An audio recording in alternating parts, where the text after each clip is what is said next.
Hi friends, ఈరోజు మదనపల్లి సీఎంఆర్కి వెళ్తున్నాం.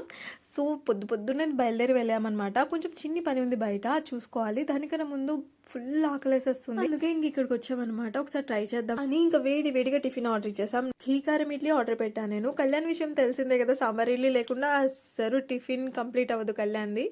So అలాగా నాకైతే కారప్పొడి, ఇలా కొబ్బరి చట్నీ, ఇంకా కొంచెం అల్లం చట్నీ అలాగా కంబైన్ చేసుకుంటూ వేడిగా నీతి ఇడ్లీ అలా తింటుంటే అబ్బా అసలే ఆకలితో వెళ్ళాను కదా, కడుపు నిండిపోయింది సూపర్గా. కాకపోతే రేట్సే కొంచెం ఎక్కువ అనిపించినాయి అనమాట. ఈ ప్లేట్ 60 రూపీస్ అనుకుంటా, 2 ఇడ్లీ. ఇంకా ఈ ఇడ్లీ అయిపోగానే పానీపూరి ఇంకా దహీపూరి రెండు కూడా ఆర్డర్ పెట్టుకున్నాం, ఒక్కొక్క ప్లేట్. సో అలా టేస్ట్ చేసేసాం, బాగున్నాయి. కాకపోతే దహీపూరిలో పెరుగు చాలా ఓవర్గా వేసేసారు, అంత నచ్చలేదు. పానీపూరిలో అయితే నీరు అస్సలు నిలవట్లేదు ఈ కన్నాల వల్ల, ఫుల్గా డిసప్పాయింట్మెంట్. బట్ స్టిల్ అలా మేనేజ్ చేస్తూ తినేసాం. మా ఛానల్ నచ్చితే తప్పకుండా సబ్స్క్రైబ్ చేసుకోండి. బాయ్.